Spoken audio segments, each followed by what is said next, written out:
Hey guys, Josh here, returning after a long break thanks to exams and getting ready for Christmas and just seeing people before then, giving presents, all that good stuff. Anyway, getting back, this is, as you probably have read by the title, my top 10 favorite movies. As of all my other lists, none of these are in any order.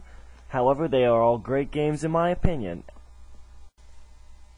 And to start off, we have Shadow of the Colossus. Now, this is a really weird game, I'll give it that. It's composed entirely of boss fights, which really doesn't make a whole lot of sense. But, I mean, in the context it does, but trying to pitch it to developers, you wouldn't think it would fly. This is a very, I won't say obscure, but very odd game. It's an action-adventure game, but with no other enemies other than bosses, it makes it much more like a puzzle game. Considering this is like a sword and sandals movie, or game, if that's a correct term. And each of the colossus is made of stone, so you can't kill it in any particular way, and to climb onto it through its grass and moss or whatever the hell is growing on it, and stab its kind of ethereal weak points, draining its life energy. It's really, really bizarre. You really have to almost play it to understand it and really get the feel for it. But you know what? This is a really good game. It's got a lot of play value, actually. It's a shorter game. It's a puzzle game, so it's probably like 12 hours by the time you beat it. But you got a whole lot of unlockables. I mean, at first you only say, "Oh, like hard mode and time trial. Who wants to do those?" Well, you know what? You do. Cloaks of invisibility and exploding arrows are definitely something you want to try in this game. It could be lots of fun. No multiplayer, but there is some good replay value. The graphics are quite good for the PS2. A little jittery, and there was some pretty major draw distance problems, but still very nice. When you're actually fighting the Colossi, the graphics are very good. And the water in particular is actually water effects. So you can judge a game's graphics on them, and certainly this is about as good as you're going to get on the PS2. Next up is SSX3, a game from EA Sports, big as they would say. And you know what? A lot of people like SSX Tricky better, which is the second one. This is the third in the game series. But personally, this is my favorite. The open world, insane characters are still there, but at the same time, the courses I find are a lot better. The freewheeling aspect of the entire game, like you have to go down the mountain to actually find races, I actually really love how you could find money on the fly too.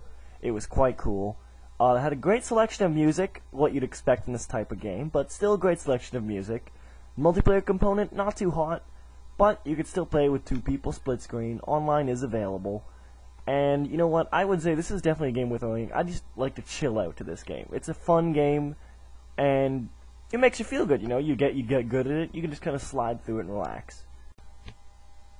Metal Gear Solid 2: Sons of Liberty. Actually, if I was going to be more specific, I'd say Metal Gear Solid 2: Substance, the expansion pack. But regardless, the majority of this will probably focus on the game itself, because this is a fantastic game. A lot of people will not like it. Personally, a lot of people like the first one better. I actually like them in sequential order, except with the condition of 3 being better, arguably better than 4. Anyway, Metal Gear Solid 2 is a great game. The levels are really slickly designed. It's got some great graphics. They hold up even today. A little blocky, but that's the nature of the environment. The AI is still pretty good. The story is still quite gripping, extremely confusing if you don't pay attention, but if anyone of even moderate intelligence can understand this, as long as you can understand basically any normal conspiracy theory, because that's largely what this plot is. It's a spy thriller mixed with a conspiracy thriller, and a lot of sci-fi elements in between. And I think it actually really improves upon the story. Even if you haven't played the first one, this might be a good pickup point. I would say you probably at least want to read the synopsis of the first one, because it would be very confusing otherwise, but I played this one before the first one, and I got out fine, so it's good. And along with that, the expansion Substance has a really fun skateboarding game, inconsequential VR missions, got some really odd side stories, playable characters, and is overall just a really great package. You can easily find it for $20 if you can find it, but it's a great game.